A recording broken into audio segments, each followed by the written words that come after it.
میں یہ عرض کر رہا تھا کہ اندر کے انسان کو ٹھیک کرنے کے لیے نا، دیکھو باہر کے پارٹس ہے، یہ آپ کا ہاتھ ہے، آپ کی ٹانگیں، آپ کی آنکھیں، ناک، کان، یہ سارے باہر کے پارٹس ہیں. یہ قوتیں، آنکھ جب 6/6 ہو اس کا مطلب ہے بالکل صحیح ہے. کانوں میں ایک حد تک سننے کی صلاحیت ہو، اس سے زیادہ بڑھے گی تو بھی مر جائیں گے آپ. ہر چیز سن رہا ہے کان نا آپ کے، تو ذرا سا دھماکہ ہوگا آپ کو محسوس بہت زیادہ ہوگا، آپ کا دماغ ویسے ہی پھٹ جائے گا. تو جتنا اللہ نے سننے کی طاقت دی ہے اس میں کمی بھی نہیں آنی چاہیے اور اس میں اضافہ بھی نہیں ہونا چاہیے. ایسا ہی ہے کہ نہیں ہے؟ کیا خیال ہے بھائی؟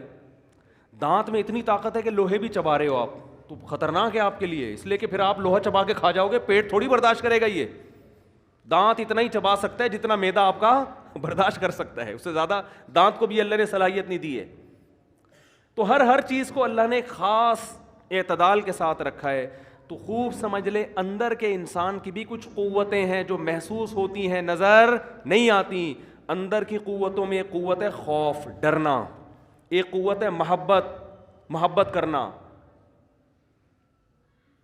تو یہ جو خوف ہے، خوف اس کو بھی مینٹین کرنے کی ضرورت ہے. کس سے ڈرنا ہے اور کتنا ڈرنا ہے. اگر اس کو بے لگام چھوڑ دو گے، جس سے نہیں ڈرنا اس سے بہت زیادہ ڈرے گا، جس سے ڈرنا ہے اس سے بالکل بھی نہیں ڈرے گا. جیسے بچہ جو ہے نا، بچہ، آپ چھوٹا بچہ جو ناسمجھ ہوتا ہے اس کے سامنے شیر لا کے بٹھا دو، عین ممکن ہے وہ نہ ڈرے، اس کو پتہ ہی نہیں کہ یہ ہے کیا.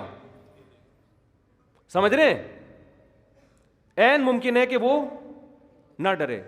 اور آپ اس کے سامنے ایک موم بتی رکھ دو یا کوئی ڈراؤنی سی چیز لا کے رکھ دو، ہو سکتا ہے وہ ڈر جائے، حالانکہ وہ کھلونا ہے، وہ ڈرنے کی چیز نہیں ہے. تو بچے کو آہستہ آہستہ سمجھایا جاتا ہے کہ اس سے ڈرنا چاہیے اور اس سے نہیں ڈرنا. اچھا، جانوروں میں یہ آٹومیٹک ہے.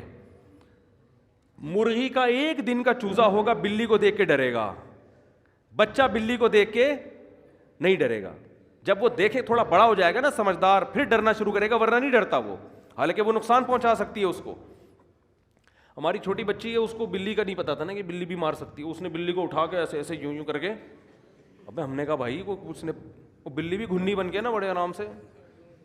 ہم نے کہا تو بلی انجوائے کر رہی ہے، ورنہ ہم یہ پنگا بلی سے نہیں لے سکتے. تو بلی نے سمجھا کہ شاید یہ مجھے جھولے دلا رہی ہے. لیکن ماں باپ بچاتے ہیں نا، بھائی مار دے گی، پنجا ونجا، غصہ آ گیا، بچوں کو نہیں ہوش ہوتا. تو خوب سمجھ لیں اندر کا خوف کس سے کتنا ہو، اس کو لگام دینے کی ضرورت ہے. اگر یہ بھی آپ مینٹین نہیں رکھتے ہو، یہ بھی ہمیں شریعت نے بتایا کس سے ڈرنا ہے اور کتنا ڈرنا ہے، کس سے زیادہ ڈرنا ہے اور کس سے کم ڈرنا ہے. تو سب سے زیادہ شریعت نے بتایا کہ ڈرنا کس سے ہے؟ اللہ سے ڈرنا ہے. اور کتنا ڈرنا ہے؟ اتنا نہیں کہ خوف مسلط ہو جائے. اللہم اقسم لنا من خشیتک ما تحول به بیننا وبین معصیتک. اے اللہ ہمارے دل میں اپنا اتنا خوف پیدا کر دے جو گناہ اور ہمارے درمیان رکاوٹ بن جائے. بس اس سے زیادہ خوف نہیں چاہیے. ایک خاتون نے مجھے واٹس ایپ پہ آڈیو بھیجی مسئلہ پوچھنے کے لیے کہ میں تصوف کے فلانی منزل پر ہوں، تو میں کوئی بزرگ تلاش کر رہی ہوں کہ مجھے تصوف کی یہ والی منزل تک پہنچا دے. پتہ نہیں 17ویں منزل یا 16ویں منزل. سمجھ رہے ہیں بات کو؟ اور وہ کیفیات نہیں بن پا رہی، اور وہ نہیں ہو رہا، وغیرہ وغیرہ وغیرہ. کوئی بزرگ چاہیے مارکیٹ میں، ایسے بزرگ ان کے بقول شارٹ چل لیں. یہ تو میں اپنی تعبیر کر رہا ہوں، انہوں نے یہ شارٹ واٹ کا لفظ استعمال نہیں کیا. شادی شدہ خاتون ہیں، شوہر ہیں، بچے ہیں. تو میں مطمئن نہیں ہو پا رہی، میں چاہ رہی ہوں کہ یہ والی منزل اور پھر یہ تصوف میں، پھر وہ جو پتہ نہیں کون کون سی تصوف کی اصطلاحات.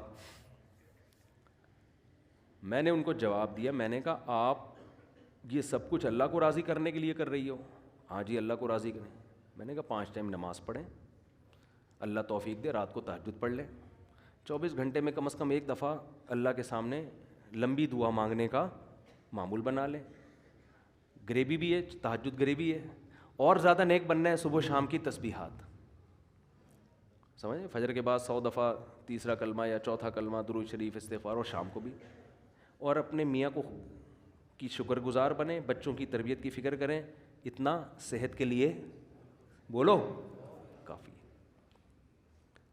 اور میں نے ان کو کہا کہ آپ تصوف کی کتابیں پڑھنا بند کر دیں ورنہ آپ کی کھوپڑی اوپر سے کیا ہو جائے گی، آؤٹ ہو جائے گی. میں تصوف کا منکر نہیں ہوں. صوفیہ کرام جو پہلے مجاہدے کرواتے تھے نا، اس کا مقصد بھی یہی تھا. یہ چیزیں جب آدمی کتابیں پڑھ کے کرنا شروع کرتا ہے نا، یا ایسے لوگوں سے کہ مجھے ڈر تھا کہ ایسا بزرگ نہ مل جائے ان کو کہیں وہ ان کو ایسے وظیفے بتا کے پتہ نہیں کون سی منزل پہ پہنچا دے. وہ بھائی اپنے حدیث میں آتا ہے عورت جنت میں نہیں جا سکتی جس کا شوہر اس سے خوش نہیں ہے. اپنے گھر کو فوکس کرو، اللہ کی یہ عبادت کافی ہے. اور عورتیں تو ویسے بھی دماغی طور پہ کمزور ہوتی ہیں، ان پہ زیادہ آپ بوجھ ڈالیں گے تو وہ تو بالکل سیٹنگ آؤٹ ہو جائے گی. تو حدیث میں آتا ہے اللہ سے اتنا خوف مانگ. اور میں نے کہا اگر کبھی کوئی گناہ ہو جائے، غلطی ہو جائے تو اللہ سے گڑ گڑا کے توبہ کرو اور بھول جاؤ پھر اس کو.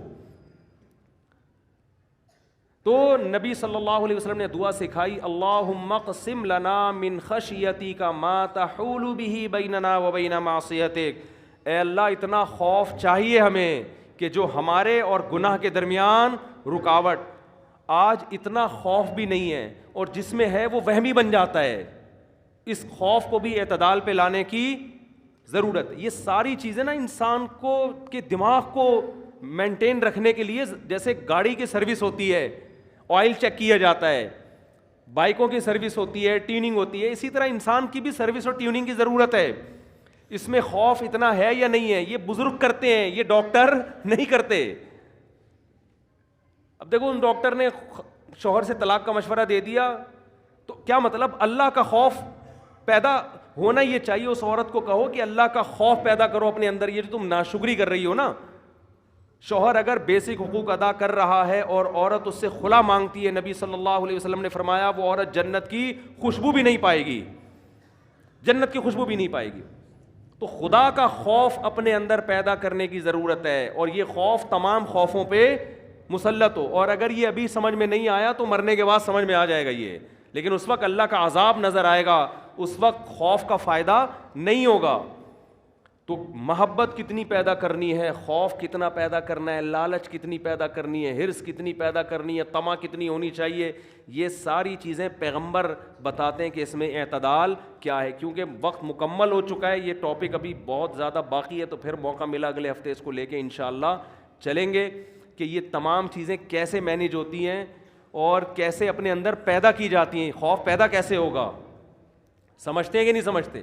محبت کیسے پیدا ہوگی، خوف کیسے پیدا ہوگا، کس سے محبت کرنی ہے، کتنی کرنی ہے، یہ تمام چیزوں میں انسان کو تربیت کی ضرورت ہوتی ہے. اور جب تک یہ ساری چیزیں اعتدال پہ نہیں آتی، انسان کو سکون کبھی بھی نہیں. وہ اندر سے بگڑا ہوا ہوتا ہے، تو جب بگڑا ہوا ہے تو جیسے اوپر سے بگڑے ہوا ہو تو سکون ملتا ہے. آپ کی آنکھ میں تکلیف ہو، آپ کے گھٹنے میں تکلیف ہو، آپ کی شوگر اپ اینڈ ڈاؤن ہو رہی ہے تو سکون میں ہوگے.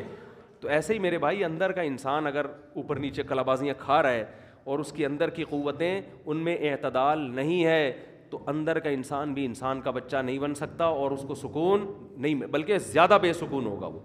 اللہ تعالی ہمیں پیغمبروں کی تعلیمات پر عمل کرنے کی توفیق عطا فرمائے. وما علینا الا البلاغ.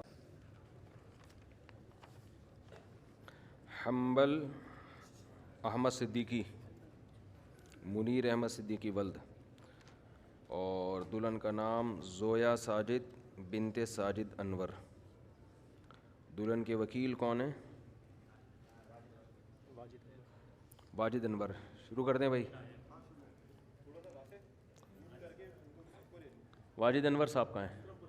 آپ نے مجھے اجازت دی ہے کہ میں 1,00,000 روپے مہر میں زویا ساجد بنت ساجد انور کا نکاح حنبل احمد صدیقی والمنیر احمد صدیقی سے کروں. اجازت ہے جی؟ شروع کر دیں. الحمد للہ نحمده ونستعینه ونستغفره ونؤمن به ونتوکل علیہ ونعوذ باللہ من شرور انفسنا ومن سیئات اعمالنا من يهده الله فلا مضل له ومن يضلل فلا هادي له ونشهد ان لا اله الا الله وحده لا شريك له ونشهد ان سيدنا وحبيبنا وشفيعنا وسندنا محمدا عبده ورسوله صلى الله تعالى عليه وعلى آله واصحابه وبارك وسلم تسليما كثيرا كثيرا. اما بعد فاعوذ بالله من الشيطان الرجيم. بسم الله الرحمن الرحيم. يا أيها الناس اتقوا ربكم الذي خلقكم من نفس واحدة وخلق منها زوجها وبث منهما رجالا كثيرا ونساء واتقوا الله الذي تساءلون به والأرحام إن الله كان عليكم رقيبا وقال تعالى يا أيها الذين آمنوا اتقوا الله وقولوا قولا سديدا يصلح لكم أعمالكم ويغفر لكم ذنوبكم ومن يطع الله ورسوله فقد فاز فوزا عظيما وقال النبي صلى الله عليه وسلم النكاح من سنتي وقال فمن رغب عن سنتي فليس مني وقال النبي صلى الله عليه وسلم تزوجوا الودود الولود فإني مباهي بكم الأمم وقال النبي صلى الله عليه وسلم تزوجوا ولا تكونوا كرهبان النصارى. جناب حنبل احمد صدیقی والمنیر احمد صدیقی، میں نے 1,00,000 روپے مہر کے عوض میں آپ کا نکاح زویا ساجد بنت ساجد انور سے کیا. آپ نے اس نکاح کو قبول کیا؟ زور سے تھوڑا سا. جی میں نے قبول. جزاک اللہ جی، اللہ تعالیٰ برکت دے. دعا کر لیں. الحمدللہ رب العالمین والعاقبۃ للمتقین والصلاۃ والسلام علی رسولہ الکریم وعلی آلہ وصحبہ اجمعین. اللہ اس نکاح کو اپنے دربار میں قبول فرما، اس کی برکتیں اللہ زوجین کو کامل طور پہ نصیب فرما، تادم حیات کامیاب ازدواجی زندگی نصیب فرما. آپس کے اختلاف، انتشار سے، لڑائی جھگڑوں سے، ہر قسم کے شر سے اللہ ان دونوں کی حفاظت فرما. اور اے اللہ اس نکاح کو دونوں کے خاندانوں میں جوڑ کا ذریعہ بنا، محبت الفت کا ذریعہ بنا. جس کی جو جائز مراد ہے اللہ اس کی مراد کو پورا فرما. ربنا آتنا فی الدنیا حسنۃ وفی الآخرۃ حسنۃ وقنا عذاب النار. صلی اللہ تعالی علی خیر خلقہ محمد وعلی آلہ وصحبہ اجمعین برحمتک یا ارحم الراحمین. گردش ماشاء اللہ. کتنی عمر ہے آپ کی؟ 25. ٹھیک ہے جی.